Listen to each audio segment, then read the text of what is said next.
So Scrum is a framework. Why? Because it provides us the events, accountabilities, artifacts, which are bound together by values and principles and driven by certain rules and guidelines. Now, these Scrum we are using to solve complex problems. We are not using to solve simple problems, correct? So can you tell me what is a complex problem? How do we differentiate between a simple and complex problem? Complex problem could be something that is recurring. I mean, you try to resolve it and it keeps coming back, and you really need to do a root cause analysis. Why is it happening? What best practice or what best solution I could implement it to the problem so that it doesn't crop up again. So I'll give you a very simple solution to that, Divya, if that is a complex problem. Okay. The simple solution to that problem is the person who is solving that problem needs to be fired. If you are having the same problem again and again, then you're getting into a repeatable mode, right? Which means that a best practice can work here. That's not making it complex. That should make it much simpler because now you know why it is happening, correct? It has become repeatable. Yeah. Is making a cup of tea complex? No, it isn't, because we understand the steps. We know. Yeah. Correct. Now, if you have to make it for 1,000 people, it still isn't, because the process is going to be same. Just the vessel would be of a larger size. Yeah, but there will be some additional factors that might be, right? Yeah. Right? So it might not stay as simple as one cup of tea, but might become a little bit more complex than that, right? Or complicated than that. Now, let's say instead of making tea, you have to go ahead and make a pot of biryani. Then that would have been a Herculean task. Yeah. No. Right. I guess it will still be a simple task or a simple problem. To my understanding, complex problem is something which can be approached to solve it through various different possible approaches can be taken, and the solution can also be different. So that is something which can be a complex problem, wherein we do not have any definite solution or a definite approach in place. Great point, Soman. So there could be various dependencies also in solving a complex problem. Maybe a mixture, a cluster of issues coming together. Right. So you are saying dependencies, right? You're saying different approaches, right? How about the requirements itself? Changing of the requirements. Yes. Does that impact problems, characteristics? Yes. So changing requirements. Yes, of course. Okay. How about, the stakeholders or their expectations? Could be the one, yeah. Okay. Sometimes the change of stakeholders also creates a problem. Yeah. So stakeholders themselves plus their expectations, correct? Anything else that comes to your mind which might impact your product development or your software development? Priorities. Time frame. Priority, okay. Time frames, all right. I heard one more voice. Problems that are beyond the scope. Out of scope. Problems, all right. What else? Many issues are added instead of one issue. Issues, unknowns, right? Yeah. So many things are added instead of a simple one. Then we can say it is complex. Okay. Multiple factors. Okay. All right. What else? If we have limited resources, or we have resources who don't have the required knowledge. When you say resources, you are referring to people, or you're referring to laptops, desks, tables? What are you referring to? No, people. I'm referring to people. Knowledge gap, basically. Yeah. Yeah. Okay, so to all of you, would you like to be treated as a resource, or would you like to be treated as a person? Person. Yeah. Person. So if we are moving towards professional approach of doing Scrum, let's call people as people and let's keep resources as resources. Okay? That makes sense to all? Okay. Yes. Okay. Yes. We are the change agents, so we can drive that. All right. So resources, people, plus like someone said, knowledge gap, right? Communication gap. Communication. All right. Yeah. What else? Skill issues. I mean, Conflicts, team issues. When you say conflicts within the team or something like that. no, I said Yes. skills. Skills. Okay. Skill issues. Skills. Okay. Skills and experience will matter definitely. What else? Time zones. Sorry, Ankur. Time zones. Time zones. Okay. Personally dealing with it, right, Ankur? I guess these are all are risks. Risks. Okay. Anything else? Okay. How many of these are predictable? You can predict it at the start of the project itself, at the start of the product development itself. Last 7. And last 7, that is resources, people, knowledge, Yeah. communication. Yes. I might differ. Probably for me, that is the most unpredictable ones. Yes, for me, the beginning ones are the ones that could be predicted that this is going to be somewhere here or there at one point of time. To be very honest, we think because of our traditional mindsets so far that all of this can be predicted. Okay, because of that only we have been following a sequential approach. Correct. We think that our job is kind of repeatable.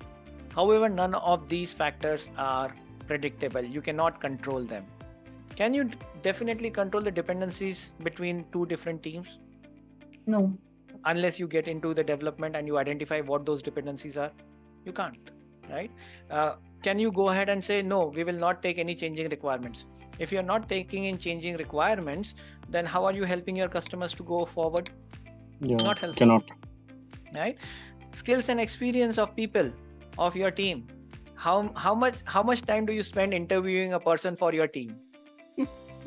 Hardly 5 hours. And what's First- what's the surety that the person will last during that project? So That's also there, right? So I'm still thinking that probably that person might stay there, but hardly we spend like 5 hours. First round of interview, second round of interview, third round with management, fourth round with the HR, right? Maybe 2 rounds with HR, hardly, right?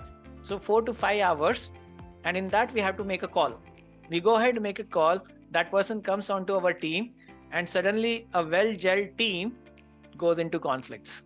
So we don't really know our people unless they are on board and unless we start working with them. Maybe Happens. Piyush, if I see it in a different perspective, probably time zones. We already know that which teams we are going to work with and which how we can integrate with them and collaborate with them and towards the goal. So this can be sorted out in the beginning, right? Skills and experience, we know that we are going to deliver or we are going to create a certain kind of product, and we know what kind of skills will be required. So we choose a team and wherein this certain skill set are already there within the team. I agree. Communication management, it can be established and well beforehand. So man, Right. what I'm trying to say is you can predict that I need these skills, okay, and you can go ahead and hire the people with those kind of skills, but will those people be able to deliver value or not? You cannot predict that. Are those skills up to the mark? That you don't know. How many times you pick up a resume, you see a person with n number of skills that match your JD, and when that person comes up on the team, it figures out, oh, he doesn't even know the bare minimum. Indeed, yes, yeah. Right? That happens all the time. Okay. We think we can predict it. That's what I'm saying. With our traditional approaches, we have been made to think that we can predict all of this, and that's why we go ahead with what? We go ahead and say, hey, this is all the scope that we are going to deliver. Okay, these are all the people who will take this much amount of time, and as a result, we go ahead and fix the budget. And sometimes we are prepared for A, B, and C activity. However, client asks for X, Y, Z. So that is where the skill part fails. Possibly, yeah. Right. So more often than not, because of the way we have been working so far, we think that all of this can be predictable. All of this is under our control. Okay, which in an ever-changing environment is not possible. Right. That is why there was a great person called Ralph Douglas Stacey. What he did is he said, we can pick up all of these different elements and we can put them on 3 different dimensions. The first 2 dimensions are about what and how. What typically talks about the requirements, change in requirements, new requirements, enhancements, features, bugs, technical, non-technical, whatever you want to call them, right? How is about the technology. How are you going to convert these requirements into an actual working product? Okay. When you are here at the start, we say all of our requirements are known to us. They will not change. Like making a cup of tea, just 1 cup of tea. Okay. And our technology is going to be certain. It's not going to change as well. However, as we move on this axis, more unknowns come into picture. Okay. More uncertainty about the technology happens. Okay. Uncertain. Right. When you are closer to this starting point, you say that we are dealing with simple problems that are repeatable. We can do again and again. We don't have to really think much about it. Anyone, if given the steps, anyone can follow those steps and solve those problems. Repeatable. Everything is known. We are dealing with simple problems. This is a place where best practices will work. Why? Because the problem is repeatable. Right? You don't have to be an expert here. Anyone can follow a step-by-step process and they can get to the solution. As we move on this axis, then what happens? Typically, you end up in a situation where you have more knowns as compared to unknowns. Okay, and your problems become complicated. Now, when you are dealing with complicated problems, you don't just focus on the requirements and the technology. You also need people who can put their brain to use, right? And who can think about how to solve these problems in a better way. Okay, so that is where the 3rd dimension gets added. Okay, and this 3rd dimension is all about who. Who are the people who will help us to solve these problems? 3rd dimension gets added. Complicated problem where you have more knowns than unknowns. Now it is no more repeatable, right? You want someone with a little bit of expertise who can oversee how people are doing their job, right? Do they need some kind of guidance? Are they able to solve it or not? How can I help them, right? So your leadership style also changes. Now you have become more of a supervisor. Okay, you're not just telling things. When you go towards this farther end here, okay, you often deal with problems where very less is known. This zone of problems is called chaotic. Right? You know very less about the problem itself. For example, go back to March 2020, okay, when everyone was getting into a lockdown, if the entire world was getting into the lockdown, we didn't know much about the problem. It was a chaotic situation. Okay. In software world, look at any kind of R&D or look at any kind of a startup, they are often in this situation where the things are changing quite often, right? Where they know very little about the problem. Oh, there is a problem and we are trying to find a different way to solve it. Typically prototyping, wireframing, or those kind of activities happen here. Experimentation happens here so that we can identify what are the unknowns. Okay, that's a chaotic situation. Okay. Again, here also you need a different kind of leadership. You want someone who can take an action, who can take a decision and drive people towards a common action. Okay, so entirely different kind of leadership works there. Between this complicated and chaotic environment, you're dealing with a set of problems where you have more unknowns than knowns. That means you know something about your problem, but there are a lot of unknowns associated with it. These problems are called complex problems. This is what we are trying to solve with Scrum. Scrum works best for these kind of problems. Scrum will work for complicated as well as chaotic as well as simple problems. Will work. Okay, but the best use is when it is dealing with complex problems. Make sense? Okay, these are the problems we are trying to solve. How we solve typically? We plan with whatever we know. We do something about it, about the plan. Then we check, are we moving in the right direction or not? And accordingly, we adapt. A common PDCA cycle, also known as the Deming's cycle. Some of you might have already heard about it. Okay, PDCA. We follow this simple cycle within Scrum, and this is what we do. Make sense? Now, when you are dealing with such problems where there are a lot of unknowns, do you think someone who can direct people or who can tell people do this, and things will get done, that kind of leadership will work? Right? That doesn't work.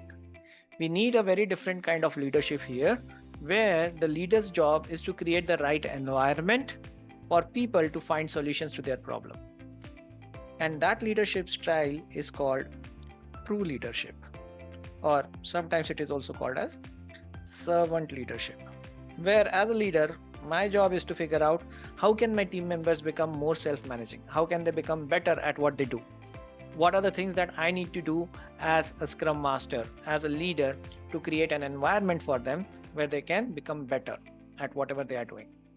Okay, that's servant leadership, that's true leadership that we need to showcase as Scrum Masters. That makes sense to all?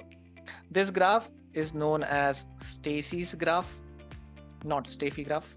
So we go ahead and we use this graph to identify if our problems are really simple, where we can predict everything, or we are dealing with complex kind of problems. And that is why we require Scrum.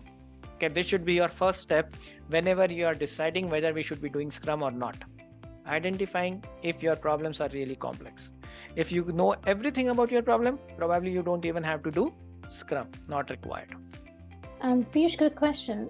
So why is it that Scrum is less applicable for chaotic problems? Scrum is less applicable for chaotic problems is because when we talk about Scrum, we are trying to plan about certain things. In chaotic situations, you might not have anything to plan about. All you need to do is you need to take a quick action to identify what's going wrong. And probably if you're not able to plan, then Scrum might not be very efficient in that situation. What we need to understand is Scrum is founded on two important principles. Those important principles help you to solve complex problems. Right? What are those principles? Those principles are called empiricism and lean thinking. Okay. Anyone has heard about these two principles? I have. Okay.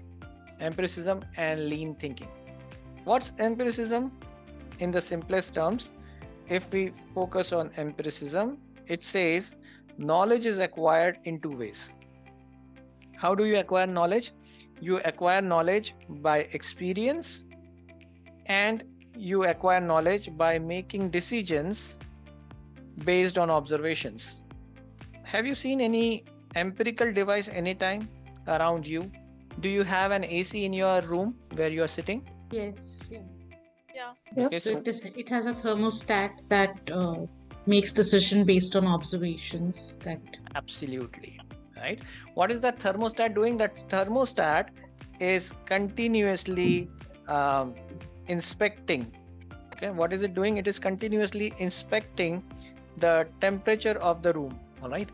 As a result of that, what it does, it adapts, okay, or changes the temperature of the room to which to your desired temperature that you have set up on your AC. That is an empirical device.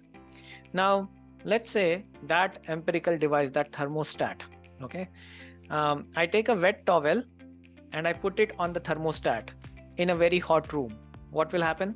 It'll try to cool the room or adjust the temperature according to. will behave differently from what it has been behaving before. Correct, right? So in a hot room, if it is trying to sense that it is a hot room, and it will usually cool it down, if I put a wet towel on it, it will make that room even hotter. Why?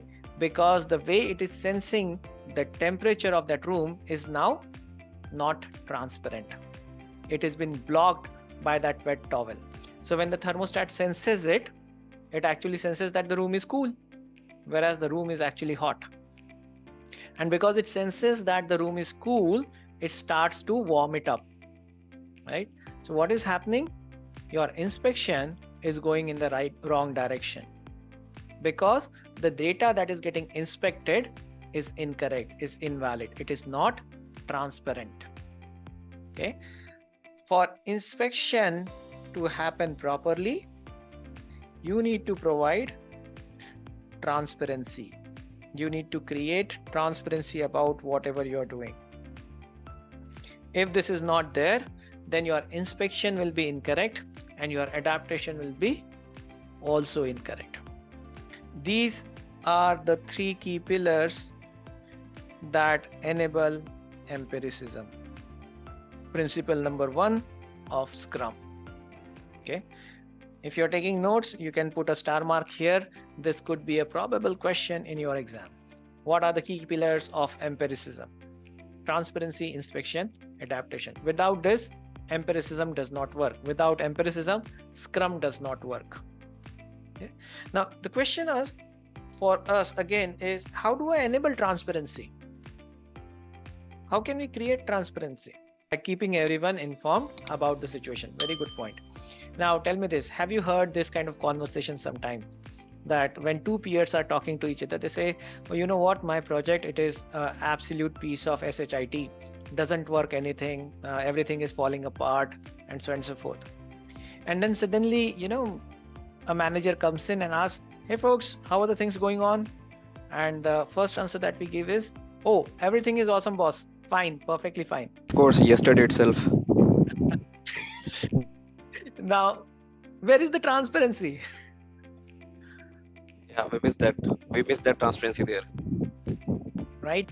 Probably your manager could have been in a good position to help you out, to overcome a challenge, to overcome a problem that you are facing. But because of some fear of appraisal, to be precise, right? Because of some fear, we don't create that transparency with our superiors, with our managers, and then we get stuck. Because we don't create transparency, we are not able to inspect and adapt, right? We need to avoid that. As Scrum Masters, it is our job to create the foundation where transparency can happen, and that will happen if you create an environment of trust and courage. Okay, you have to lay that foundation. Folks, it's okay, we all make mistakes. It's okay that we are working in an environment where things are ever changing, right? So it might happen that what we were planned may not work now, right? But we need to create transparency about it without the fear of reprimands. Okay, that is something that we have to work upon in our teams. When you create that trust and courage, then only transparency will happen. Then only you can raise inspection in the right way, and then only you will be able to adapt properly. That makes sense? That's your principle number 1 for Scrum to succeed, empiricism. Right? The principle number 2 is called lean thinking. All right. Now, lean thinking in itself is a very vast subject. All right. And as a result, I'm not going to dive deeper into the subject itself. If you are interested in learning more, search for a book called Lean Primer on Google. You will easily find a PDF. Okay. Written by Craig Larman and Baswode. Okay. 2 authors. Okay. What we will focus on is known as lean software development, because mostly we are using Scrum in software teams. So let us focus there. Again, there is a book by the same name, Lean Software Development, by 2 great authors, Mary and Tom Popendick. Highly recommend for Scrum Masters to read this book. Quite helpful. Okay. What this book suggests us, what are the key principles of lean thinking that we should follow? They are D-based. Okay. What is D? Deliver as early as possible.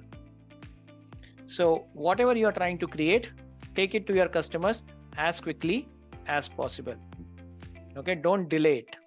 To do so, what you will have to do is you will have to eliminate waste. Eliminate any kind of waste in your process. It could be unwanted meetings, it could be unwanted requirements, it could be anything. Identify that waste and remove it. Okay, any non-value added activity, you need to go ahead and remove it. That is elimination of waste. Now, if you want to deliver quickly, you need to ensure that there is enough quality in your product. So you need to focus on building integrity in quality, scalability, usability of your product. If you don't focus on all of those different aspects, you will not be able to deliver value to your customers early and often. Okay, so focus on that. To do that, you will have to amplify your learning. That is, you will have to take into consideration all of the different aspects of your product. How are we dealing with those situations? And you will keep on improving it. Amplify your learning. When you do that, you will be able to focus on the bigger picture, see the whole. What we typically do, we only see the holes, right? There is no W. What I mean by that is we are only focused on the gaps that our product is having. And every time we try to fix them. Not very helpful. Take into account what is the bigger picture. Why are we building this product? How is it helping solve our customer needs or customer problems? Focus on that. To do that, you will have to empower your people so that they can take decisions that are in their control. Okay. For example, I have to commit a code to my Git repository, and for that, I need to take approval from my senior management. Will I be able to deliver fast? Probably not, right? Avoid doing that. Empower your people so that they can take decisions that are in their control. And finally, delay decision as far as possible. Okay. Just because someone like your CEO is coming to you and telling you, fix this and do it, don't say yes. Okay. Do not take any hasty decisions. Gather enough information and then make your decision. Why? Because if you take hasty decisions, right, when you are not having enough information, that means you are inspecting with opacity. You don't have transparency about your inspections. And that would lead to waste. So avoid doing that. These are the 7 principles of lean thinking that as a Scrum Master, you should help your team members to apply in their day-to-day approach. Okay. 2 important principles for Scrum to work properly. Scrum embraces all of these 7 principles of lean thinking in its way of working. How? Deliver early as possible. Every sprint, you should have a done increment. If you're not having done increment, you're not doing Scrum. Okay. Eliminate waste. Focus only on what is there in your sprint. Don't do anything outside of it. Okay. Build integrity in. Focus on good engineering practices like pair programming or test-driven development or whatever makes sense. Okay. Scrum promotes that. Okay. Then amplify learning. You have 2 key events, sprint review, sprint retrospective, where you typically focus on how do we improve our product and how do we improve ourselves as a team. You're trying to amplify your learning. Okay. Then see the whole. So you have a product backlog which has all the known requirements about your product. So you can always focus on what is the next thing that we have to work upon. How can we improve it? Empowered people. We talk about self-managing cross-functional teams that are capable of delivering done increments. And finally, we delay decision as far as possible. We do not plan anything in our sprint till we get to the planning of that sprint. Make sense? Right? So all of these principles are by default embedded in Scrum's way of working. 2 key principles which will enable Scrum to succeed. You have to help your team members to adopt to these principles as Scrum Masters. And quickly talk about Scrum. Where does this work comes from? Any ideas? Rugby? Yeah? Well, that is half true. Okay. Why I say it is half true? Because that's not where Ken and Jeff picked it up. Okay. So Jeff Sutherland and Ken Schwaber are the 2 co-creators of Scrum, and they first presented this in 1995 in a conference called OOPSLA, Object-Oriented Programming Systems, Languages and Applications. Right? There used to be this conference where they first presented about Scrum. However, before presenting this in that conference, they came across a paper that was published back in 1986 called the New Product Development Game. Okay. Anyone has heard about this paper? No? Great paper. Highly recommend for you as Scrum Masters to read this. Okay. Easily available on Harvard Business Review. Okay. It is written by 2 Japanese scholars, Takeuchi and Nonaka. So we are discussing Scrum, and the empiricism and lean thinking are 2 concepts within Scrum. Is that right? I'm just trying to... Absolutely. Okay. So Thanks. Those are the founding principles for Scrum to operate in the right way. Okay. If you do not create transparency, then the events that Scrum suggests will not work if you go into those events without creating transparency. But lean itself is a different framework altogether. Is that right? Yeah. Okay. But lean thinking that we are talking about here, not necessarily be a different framework. We are just trying to understand how much lean is followed within Scrum framework. So Scrum enables lean approach of software development. Okay, where you are trying to eliminate any kind of non-value adding activities so that you can deliver to your customers early and often. Okay, Scrum helps you to do that. And that is why we say that lean thinking is a principle on which Scrum works. So now moving on, what we have here is the new product development game. And in this new product development game, the authors, they mentioned that the way we are trying to build products, new products, is not the right approach. How are we developing products? We are developing products something like a relay race. Everyone has seen a relay race. There is a person who runs with a baton and then hands off the baton to someone else. Then the next person runs, hands off the baton, next person runs, hands off the baton, and so on and so forth. Okay. This is what we have been exactly doing in our traditional approaches. You have a BA who runs and then hands off the baton to maybe an architect, who hands off the baton to maybe a coder, who hands off the baton to a tester, and who hands off the baton to a operations person, deployment person. Okay, that's how we have been building products. This is not a right approach. Why? Because it delays delivery. What happens if some issues come up in, let's say, during the coding time? We don't have anyone who can help us to clarify our requirements because the BA might have been already working on something else, not available.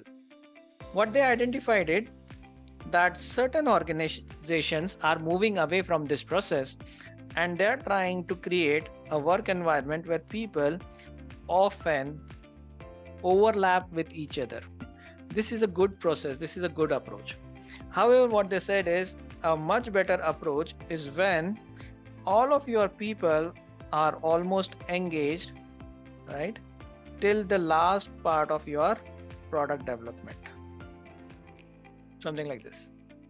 This is more of a rugby approach, like a rugby team, where the entire team is taking the ball and running across the field to make a score. Okay, this is the white paper which Jeff and Ken read, and they said, oh, the way we are trying to build our product, is almost similar. This is what we have been doing. Okay. And when they were reading about this white paper and this entire approach, they found this word Scrum, where they say, okay, whenever we come across a problem, we get into a huddle, and that huddle in Scrum, in rugby is called scrummage. Okay, short form is Scrum. And they said, oh, this suits our needs very well. Let us call our framework, our approach to software development as Scrum. And that's where they got this idea. Right? That's the brief history of Scrum.